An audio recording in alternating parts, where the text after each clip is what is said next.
ചായക്കടയിൽ ഉണ്ടാക്കുന്ന ഉള്ളിവട കഴിക്കണമെന്നുണ്ടെങ്കിൽ എന്തായിരിക്കും മാർഗം? ചായക്കടയിൽ തന്നെ പോകണം അല്ലേ?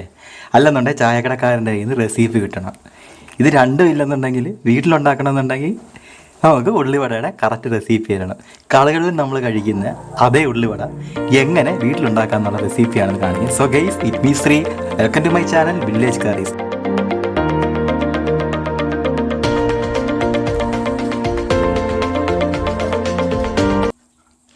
ഈ ഉള്ളിവട ഉണ്ടാക്കാൻ വേണ്ടി 1/2 കിലോ മൈദയാണ് നമുക്ക് ആവശ്യമുള്ളത്. കറക്റ്റ് 1/2 കിലോ മൈദയാണ് എടുത്തിരിക്കുന്നത്. ഒരു കവർ പൊട്ടിച്ച് ഫുൾ ഇട്ടിട്ടുണ്ട് 1/2 കിലോയുടെ. അത്യാവശ്യത്തിനുള്ള ഉപ്പ് കൂടെ ചേർത്ത് കൊടുത്തിട്ട് ഒരു വലിയ സബോള ചെറുതായിട്ട് അരിഞ്ഞതും, ഒരു വലിയ കഷ്ണം ഇഞ്ചി അരിഞ്ഞതും, ഒരു 5 പച്ചമുളക് ചെറുതായിട്ട് വട്ടത്തിൽ അരിഞ്ഞതും, കുറച്ച് കറിവേപ്പില ചെറുതായി അരിഞ്ഞതും കൂടെ ചേർത്ത് നന്നായിട്ടൊന്ന് യോജിപ്പിക്കണം. അതിലോട്ടേക്ക് ഒരു നുള്ള് ഈസ്റ്റ് ചേർക്കാൻ നേരത്തേക്ക് പൊടി ഈസ്റ്റാണ് ചേർക്കേണ്ടത്. നമ്മൾ വലിയ കടകളിൽ സാധാരണ കിട്ടുന്ന ഈസ്റ്റ് ചേർത്ത് കഴിഞ്ഞാൽ കുറച്ച് താമസമുണ്ട്. അങ്ങനെ ഈസ്റ്റ് ചേർക്കുകയെന്നുണ്ട് കുറച്ച് ചൂടുവെള്ളം എടുത്തിട്ട്, അതായത് ഇളം ചൂടുവെള്ളം, അതിൽ ഈസ്റ്റ് ഇട്ട് ഒരു 20 മിനിറ്റ് വെച്ചിട്ട് ആ ഈസ്റ്റ് ചേർത്ത് കൊടുക്കുക. ഇത് നല്ല രീതിയിൽ കുഴച്ച് ഒരു 2 മണിക്കൂർ മിനിമം ഇരിക്കണം. ഇപ്പോൾ 2 മണിക്കൂർ കഴിഞ്ഞ മാവാണ് ഈ കാണുന്നത്. ഉള്ളിവട ഉണ്ടാക്കാനുള്ള കാര്യങ്ങൾ റെഡി ആയിട്ടുണ്ട്. ഒരു വലിയ ചൈനച്ചട്ടി, നല്ല ചൂട് കട്ടിയുള്ള പാത്രം വേണം എടുക്കാൻ. ഇതിനൊക്കെ ചൂട് കട്ടിയുള്ള പാത്രം എടുത്തില്ലെന്നുണ്ടെങ്കിൽ കരിഞ്ഞു പോകും, മാത്രമല്ല ഉള്ളു വേഗത്തുമില്ല. എണ്ണ ഒഴിച്ചു കൊടുത്തത് അത്യാവശ്യം എണ്ണ മൂത്ത് വരാൻ വേണ്ടി ഒന്ന് വെയിറ്റ് ചെയ്യുക.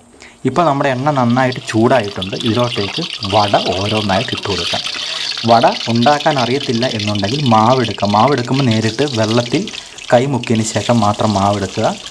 നമ്മുടെ തള്ളവിരലും അതുപോലെ തന്നെ ചൂണ്ടുവിരലും ചേർത്ത് എടുത്തിട്ട് അതിനകത്തോട്ട് സെൻറ്റർ പ്രസ് ചെയ്ത് കഴിഞ്ഞാൽ വടയ്ക്ക് ഹോളുണ്ടാവും. അറിയാത്തവർക്കതിന് വേണ്ടി മാത്രം പറഞ്ഞിരുന്നതാണ്. ഈ ഉള്ളിവട നമ്മൾ മീഡിയം ഫ്ലെയിം വെച്ച് വേണം നന്നായിട്ട് മുരിച്ചെടുക്കാൻ.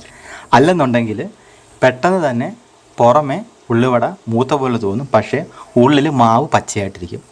ഇപ്പോൾ 2 സൈഡിലും അങ്ങോട്ടും ഇങ്ങോട്ടും ഞാൻ തിരിച്ചിട്ട് കൊടുക്കുകയാണ്. മീഡിയം ഫ്ലെയിം വെച്ച് വേവിക്കുക. കൂടുതൽ എണ്ണ ഒഴിച്ച് കഴിഞ്ഞാൽ കൂടുതൽ വട വേവിച്ചെടുക്കാം. എണ്ണയുടെ അധികം ഉപയോഗം വേണ്ട എന്നോർത്ത് കുറേശ്ശെയായിട്ട് നമ്മൾ ഇപ്പം ഇവിടെ വട മൂപ്പിച്ചെടുക്കുകയാണ്. വളരെ സിമ്പിളായിട്ട് ചെയ്യാൻ പറ്റുന്ന ഒരു ഉള്ളിവടയുടെ റെസിപ്പിയാണിത്. ഇപ്പം നിങ്ങൾക്ക് കണ്ടപ്പോൾ തന്നെ മനസ്സിലായാലും ഇത്രയും സിമ്പിളാണ്. ഇതിനകത്ത് ചേർക്കുന്ന ഇൻഗ്രീഡിയൻ്റ് എന്ന് പറയുന്നത് ഈസ്റ്റ്, അതായത് ഒരു നുള്ളി ഈസ്റ്റ് ചേർത്ത് കഴിഞ്ഞാൽ ചായക്കടകളിൽ കിട്ടുന്ന ഉള്ളിവട നമുക്ക് വീട്ടിൽ തന്നെ ഉണ്ടാക്കാം.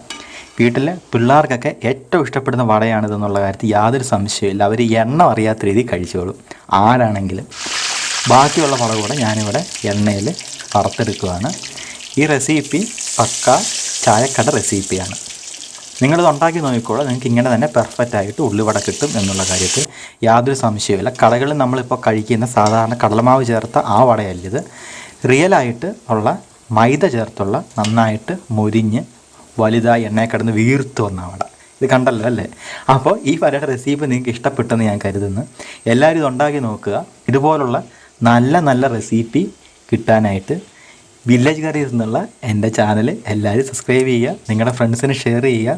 ഞാനിപ്പോൾ ഇവിടെ വട ഓരോന്നായിട്ട് കുറേശ്ശെ വറുത്ത് മാറ്റിക്കൊണ്ടിരിക്കുകയാണ്. നിങ്ങൾക്ക് ഈ വീഡിയോ ഇഷ്ടപ്പെട്ടെന്നുണ്ടെങ്കിൽ തീർച്ചയായിട്ടും വീഡിയോ ലൈക്ക് ചെയ്യുക, ഇഷ്ടപ്പെട്ടില്ലെന്നുണ്ടെങ്കിൽ ഡിസ്ലൈക്ക് ചെയ്യുക.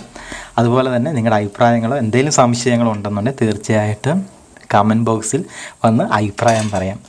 പുതിയൊരു വീഡിയോ ആയിട്ട് വീണ്ടും കാണുന്നത് വരെ തൽക്കാലത്ത് ഗൈസ് ഗുഡ് ബൈ.